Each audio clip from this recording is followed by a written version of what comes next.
സന്ധ്യയായില്ലേ, അപ്പം നമുക്കൊന്ന് നടക്കാൻ ഇറങ്ങിയാലോ? അങ്ങനെ പറഞ്ഞപ്പോൾ ഞങ്ങൾ വേഗം ചേച്ചിയുടെ വീട്ടിൽ പോകാൻ വേണ്ടി തീരുമാനിച്ചിട്ടോ. അപ്പോൾ ഞാനും കിച്ചും അക്കും സായന്തും ഉണ്ട് കേട്ടോ, പിന്നെ ചേച്ചിയുണ്ട് കേട്ടോ. അപ്പോൾ ദേ നമ്മൾ ചേച്ചിയുടെ വീട്ടിൽ പാടത്ത് പോകാമെന്ന് വിചാരിച്ചതേ അങ്ങോട്ട് ഇറങ്ങിയിട്ടുണ്ടേ. അങ്ങനെ നടത്തത്തിൻ്റെ പ്ലാനിൽ നമ്മൾ ഏകദേശം നമുക്ക് കൂട്ടാൻ പറ്റുന്ന എല്ലാവരെയും കൂട്ടിയിട്ടുണ്ട് കേട്ടോ. ചേച്ചിയുടെ ഹസ്ബൻഡും അനിയനും ചേട്ടനും ചേച്ചിയുടെ 2 പിള്ളേരും അങ്ങനെ ഓൾമോസ്റ്റ് വേണ്ട ആൾക്കാരെയൊക്കെ നമ്മൾ പിടിച്ച് വലിച്ച് കൊണ്ടുവന്നിട്ടുണ്ട് കേട്ടോ നടക്കാൻ വേണ്ടി.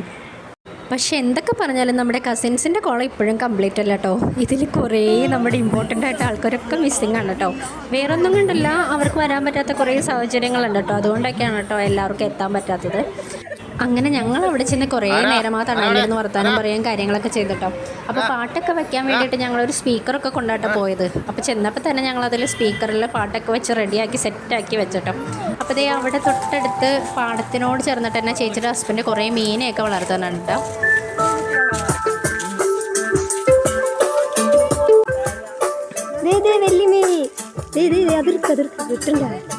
അങ്ങനെ ഞങ്ങൾ കുറച്ചേരം മീന് തീറ്റയൊക്കെ കൊടുത്ത് അതൊക്കെ നോക്കി എന്നിട്ടാ. ഇനി അടുത്ത നമ്മുടെ ലക്ഷ്യം ഒരു റീൽ എടുക്കുകയായിരുന്നു കേട്ടോ. സത്യം പറഞ്ഞാൽ ഞങ്ങൾക്ക് ആർക്കും അഭിനയിക്കാൻ ഒരു റീൽസ് ഞങ്ങൾ എടുത്തിട്ടുമില്ല കേട്ടോ. പക്ഷെ ഞങ്ങൾ വിചാരിച്ചു ഒന്ന് ട്രൈ ചെയ്ത് നോക്കാമെന്ന്. അങ്ങനെ നമ്മുടെ ട്രെൻഡിങ് സോങ്ങിനൊപ്പം ഞങ്ങൾ ആകെ അത് നശിപ്പിച്ചിട്ടോ.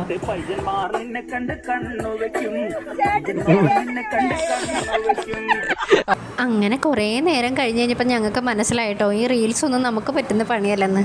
അപ്പോൾ ഞങ്ങളത് ഉപേക്ഷിച്ച് പതിയെ പാടത്തോട്ട് ഇറങ്ങാമെന്ന് വിചാരിച്ചിട്ടോ. അവിടെ കുറേ കൃഷിയും കാര്യങ്ങളൊക്കെ ഉണ്ട് കേട്ടോ. പാടത്തിൻ്റെ സൈഡിൽ ചേട്ടനും ചേച്ചിയും ചെയ്യുന്നതാണ്. പിന്നെ ഈവനിങ്ങിലെ സൺസെറ്റിൻ്റെ ആ ടൈമൊക്കെ ആയതുകൊണ്ട് നല്ല രസമായിരുന്നു കേട്ടോ കാണാൻ. ക്ലൈമറ്റും നല്ലതായിരുന്നു, നല്ല ഒരു അറ്റ്മോസ്ഫിയർ ആയിരുന്നു കേട്ടോ. അപ്പോൾ ഞങ്ങൾ പിന്നെ വേഗം പാടത്തോട്ട് ഇറങ്ങി കേട്ടോ. കാരണം ഇപ്പം നമ്മൾ ഇറങ്ങിക്കഴിഞ്ഞാൽ എന്തായാലും നമ്മൾ ലേറ്റായിട്ടേ കയറുള്ളൂ. അപ്പോൾ പരമാവധി നമുക്കൊന്ന് എക്സ്പ്ലോർ ചെയ്യാൻ കുറച്ച് നേരം ചില്ലടിച്ചിരിക്കാമെന്ന് പറഞ്ഞ് ഞങ്ങൾ വേഗം പാടത്തോട്ട് ഇറങ്ങി. അങ്ങനെ പാടത്തോട്ട് ഇറങ്ങി കഴിഞ്ഞപ്പോൾ ഞങ്ങൾ അടുത്ത വീഡിയോ തുടങ്ങിയിട്ടാ. സത്യം പറഞ്ഞാൽ എന്തൊക്കെ ചെയ്തെന്ന് ഞങ്ങൾക്ക് പോലും അറിയത്തില്ല കേട്ടോ.